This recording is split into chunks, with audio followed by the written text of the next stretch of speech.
அன்பு வணக்கங்க. இன்றைக்கி ஒரு சிறப்பான தலைப்பை நம்ம விவாதிக்கலாம். ஏன்னா நிறைய பேரோட கேள்விகள் என்னவா இருக்குன்னாங்க, சார் நான் இந்த பிரபஞ்சத்தோட கனெக்ட் ஆக முடியுமா? அது ஒரு பெரிய விஷயமா? கஷ்டமான விஷயமா? நான் என்ன செய்யணும்? அப்படின்னு சொல்லி பல கேள்விகளை கேட்குறீங்க. ஏன் கேட்குறீங்கன்னா, எல்லாமே உங்களுக்கு தெரியுது.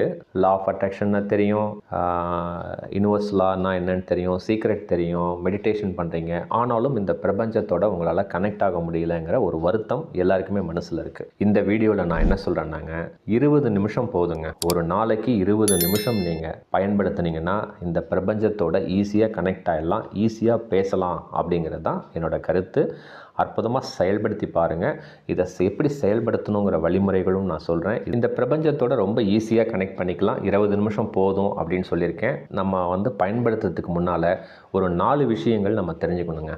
இந்த 4 விஷயங்கள் புரிஞ்சால் தான் அந்த 20 நிமிஷத்தில் நம்ம இந்த பிரபஞ்சத்தோட நம்ம கனெக்ட் ஆக முடியும். ஃபஸ்ட்டு விஷயம், பிரபஞ்சம்னா என்ன?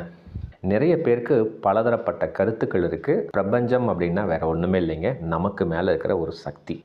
இதுதான் பிரபஞ்சம். ஸோ எதுவே வேணால் நினச்சிக்கலாம். இப்போ பார்த்திங்கன்னா, நமக்கு மேலே ஒரு சக்திங்கும் பொழுது இறைவன்னு சொல்லலாம், கடவுள்னு சொல்லலாம். அவரவர்களுக்கு எந்த கடவுள் பிடிக்குமோ அதுதான் நமக்கு மேலே இருக்கிற சக்தி. இப்போ கிறிஸ்துவர்கள் ஒரு மதத்தினர் ஒரு கடவுளை சொல்லுவாங்க, இந்துக்கள் ஒரு கடவுளை சொல்லுவாங்க, இஸ்லாமியர்கள் ஒரு கடவுளை சொல்லுவாங்க. எது வேணால் நீங்கள் வச்சுக்கோங்க.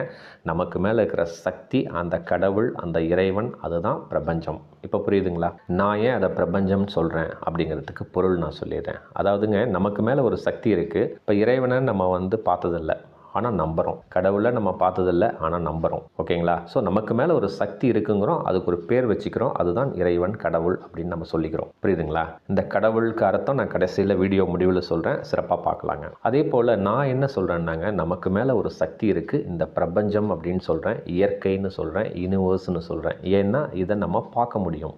நீர், நிலம், காற்று, நெருப்பு, ஆகாயம், இந்த 5ம் சேர்ந்ததுதான் பஞ்சபூதங்கள். இதுதான் பிரபஞ்சம். இந்த பிரபஞ்சம் என்ன செய்யுதுன்னா, எனக்கு, உங்களுக்கு, எல்லாருக்குமே நம்ம கேட்டாலும் கேட்கலன்னாலும் நம்ம உயிர் வாழ்கிறதுக்கு தேவையான அத்தனை அம்சங்களையும் 24 மணி நேரமும் 365 நாளும் நம்ம வாழ்நாள் முழுவதும் கொடுத்து கொண்டே இருக்கிறது. இது உண்மையா இல்லையா? அதனால தான் நான் பிரபஞ்சம், நமக்கு மேலே இருக்கிற சக்தி அப்படின்னு நான் சொல்கிறேன். இப்போ புரியுதுங்களா? ஸோ நீங்கள் பிரபஞ்சம்னாலும் ஒன்று தான், இறைவன்னாலும் ஒன்று தான், நமக்கு மேலே இருக்கிற சக்தினாலும் ஒன்று தான், இயற்கைனாலும் ஒன்று தான், கடவுள்னாலும் ஒன்று தான். ஃபஸ்ட்டு இதில் கிளியர் ஆகிடுங்க. ஸோ இப்போ பிரபஞ்சம்னா என்னன்னு தெரிஞ்சிருச்சு. நமக்கு மேலே இருக்கிற ஒரு சக்தி நம்ம கேட்காமலே நிறைய கொடுத்துட்ருக்கு. அப்போ நம்ம கேட்டால் கொடுக்குமா கொடுக்காதா? 100% கொடுக்கும். ஸோ ஃபஸ்ட்டு பிரபஞ்சம்னா என்னன்னு தெரிஞ்சுக்கிட்டீங்க. ரெண்டாவது,